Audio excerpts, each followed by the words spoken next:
नमस्कार, मैं नियाज खान और आप देख रहे हैं न्यूज एक्सप्रेस। टीएमसी की पूर्व सांसद काकोली घोष अब एनसीपीआई की अध्यक्ष बन गई हैं। एनसीपीआई एक पार्टी और ऐसी पार्टी जो 2023 में ही अपने अस्तित्व में आई और अब आने के बाद ये पार्टी अचानक से अब राष्ट्रीय स्तर की पार्टी बन चुकी है, क्योंकि इसमें जो बागी विधायक और सांसद शामिल हुए हैं वो टीएमसी के 20 सांसद इसमें शामिल हो गए हैं और इस तरीके से अब इस पार्टी को लेकर के बहुत ज्यादा चर्चा होनी शुरू हो गई है। इसी बीच अब काकोली घोष ने प्रधानमंत्री मोदी और गृह मंत्री अमित शाह को लेकर के भी एक बयान दिया है और उन्होंने ये कहा है कि अब एनसीपीआई एनडीए में शामिल होगी, इस शामिल होने की प्रक्रिया को अंजाम दिया जाएगा और उसके बाद इनके नेतृत्व में अब काम करेंगे। अब सवाल यह है कि ऐसा हो जाने से एनसीपीआई का अब एनडीए में शामिल हो जाने से एनडीए और भी मजबूत होगा और इसके साथ साथ पश्चिम बंगाल की राजनीति में बदलाव तो आ ही चुका है, अब देश की राजनीति में भी बहुत बड़ा बदलाव आएगा और एनडीए बहुत ही मजबूत स्थिति में और ज्यादा आ जाएगा।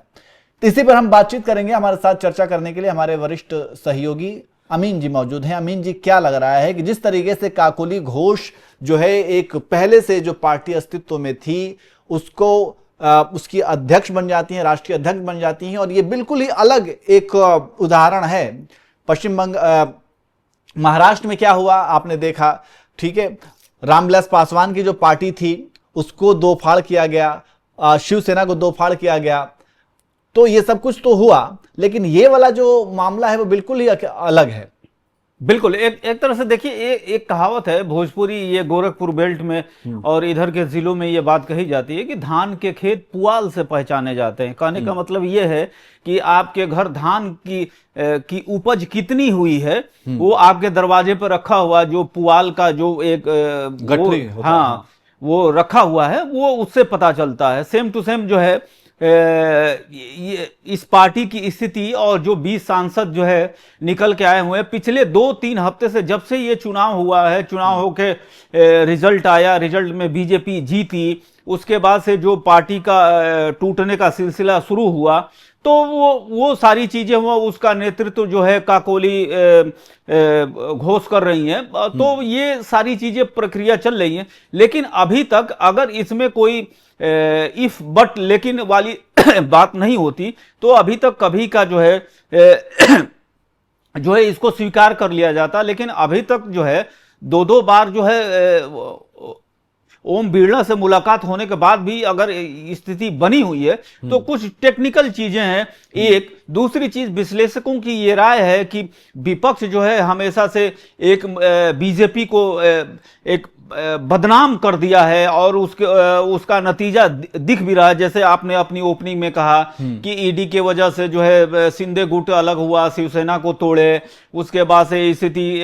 क्या हुई है, दिल्ली में बीजेपी आम आदमी पार्टी के साथ सांसद इधर आए, तो ये सारी चीजें दिख रही है। उसके बाद से जो है बिहार की स्थिति क्या है कि जो है मौका खोजते रहे और अब जो है नीतीश कुमार जो है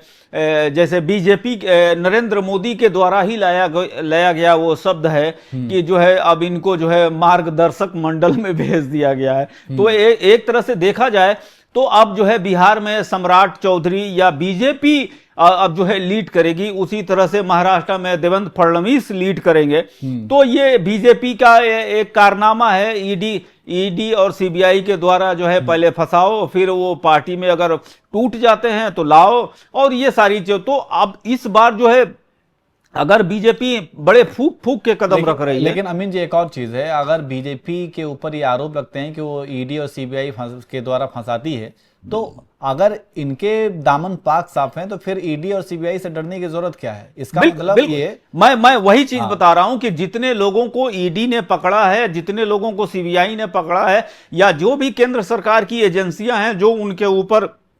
कार्रवाई हुई है वो सारे दागदार नेता हैं। कहने का मतलब ये है कि बहुत पहले से ये पुरानी परंपरा चल रही है कि तुम मेरा कुछ छुपा लो, मैं तुम्हारा कुछ छुपा लूं। और ये अटल बिहारी वाजपेयी के बाद जो है चलता रहा और उसके बाद से दोनों तरफ से कार्रवाई नहीं होती रही। लेकिन 2014 के बाद से जो है मोदी और अमित शाह की ये नीति हो गई कि नहीं, छुपाओ मत, अगर उनका है तो तोड़ दो और उसके बाद उसको अगर टूट जाता है तो अपनी पार्टी में मिला लो और उसके बाद से जो है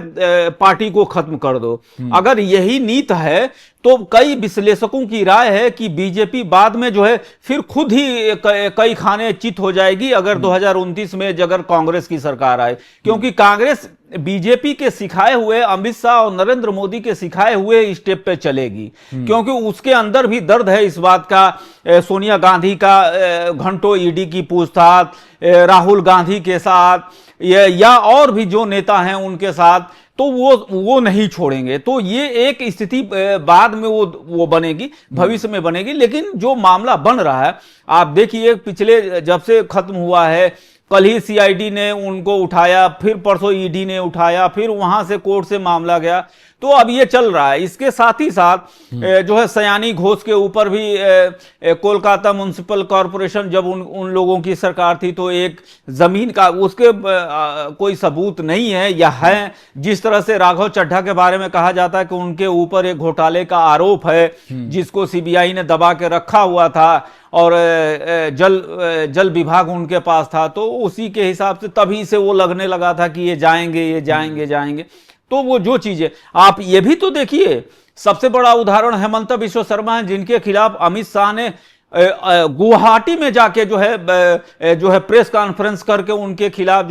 जो चार्जशीट की थी, फिर वो उनको तोड़ा गया, फिर वो बीजेपी में आए, फिर वो पाक साफ हुए और 2 बार से मुख्यमंत्री हैं। तो ये टेक्निकल चीजें हैं वो सारी चीजें जो है सामने है। उसी तरह सिंधे के बारे में भी कई घोटालों की बातचीत हुई, फिर इनको तोड़ा गया, फिर अपनी पार्टी के साथ। तो मुझे लग रहा है कि ये अब 5 साल तक जो अब बीजेपी रोड मैप जो बंगाल में बनाएगी उसी के हिसाब से वो सारी चीजें चलेगी। टीएमसी के अकॉर्डिंग, प्रवक्ताओं के अकॉर्डिंग या उनके हिसाब से जो लोग डर रहे हैं, जो लोगों ने गलत किया है वही डर रहे हैं। अगर जो ममता के साथ हैं वो सीना तान के खड़े हैं। बिल्कुल, तो ममता के साथ जो हैं उनके जो पुराने साथी हैं वो तो हैं ही, लेकिन अभी जो खलबली मची हुई है कुछ लोगों में, कुछ सांसदों में, कुछ विधायकों में, तो उसके पीछे भी अलग कहानी एक बताई जा रही है। और सारा मामला क्या है, क्योंकि राजनीति क्या है ये बताने की जरूरत नहीं है, सब लोग समझते हैं कि राजनीति में कोई किसी का सगा नहीं होता है और ये सब सत्ता का खेल है, ये सब समय का खेल है।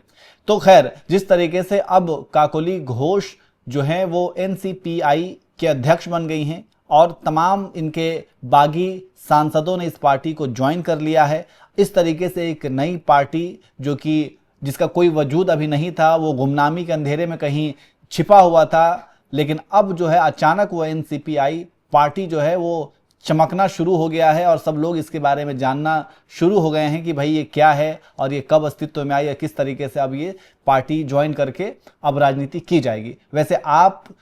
इस पूरी खबर पर क्या कहेंगे, कमेंट करके ज़रूर बताएं।